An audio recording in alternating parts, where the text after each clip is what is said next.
Let's talk about channels, and channels can kind of provide some good opportunities for trading, as far as trading within the channel and also recognizing when a channel pattern is going to be, broken out of. And a channel, as far as for trend lines and simply drawing a channel trend line, is simply drawing the support and resistance lines on the same chart. When we were doing downtrends, we're connecting things. We're doing uptrends, we're connecting things. We're now putting those support and resistant lines in the same chart. And one thing when you're doing this, you want to take note of which one is the predominant trend, right? So we're not looking at things that are, not trending or something like that. We're trying to, get some definite patterns around here. And if there was a predominant trend coming in, like an uptrend or a support trend coming into our resistance or into our channel, we want to take a note of that. And you might say, well, this kind of looks like a rectangle, and they can, and they usually do as far as that, but they could also, form other types of things too, as far as a channel or a range of where there's trading happening between the resistance and the support line. So if we looked at this with some of the examples we'd given before, you can see on the left there, we had our downtrend established, our downtrend ones. And so then we just connected the two lows there, as far as, the other end of the range from the highs to lows. And you can kind of see how a channel is formed, and there's things trading in between the channel.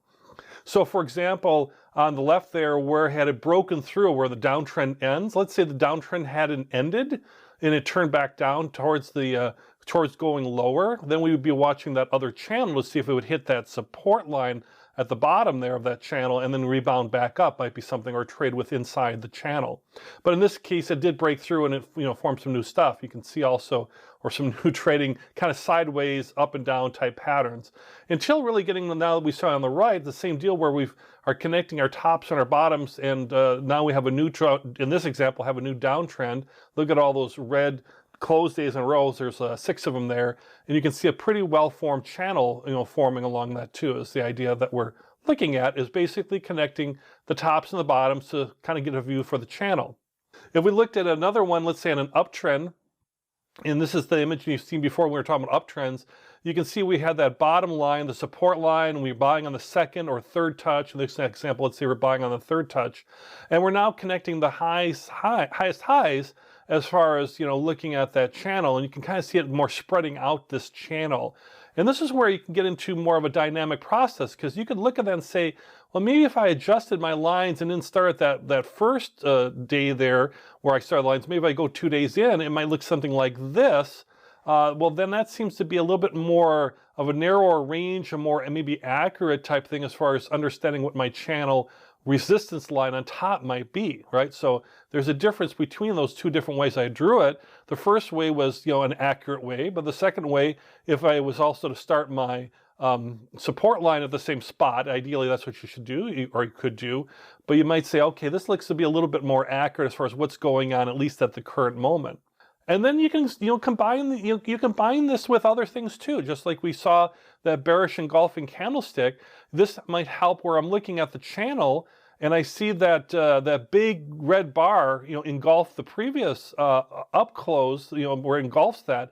And I can see, that big red bar hit both my top, my resistance, and my support line at the same time in a trading day. That's a pretty wide movement. And it's a bearish sign because it's a candlestick pattern showing a bearish sign. And then what happens next is I get my support line broken, and I could have sold then, or certainly when I get a full break of the support line, I could sell then as well too. So that's kind of showing me my channel and how my channel is kind of being worked in that channel, and then combining it with my trend line, and then combining in this case with a candlestick pattern too. So a couple of different ways that you can look at or combine it too, to kind of, you're basically trying to get a visual clue as far as what's going on. And so channels can be helpful when you're looking to, maybe sell at resistance lines, or buy at support lines, for example, or we start seeing things where we see a trend line being broken. Seeing that full channel pattern might be able to help us there as far as understanding what might be going on with that trend as well. So another tool in your toolbox that you can use when you're drawing your trend lines.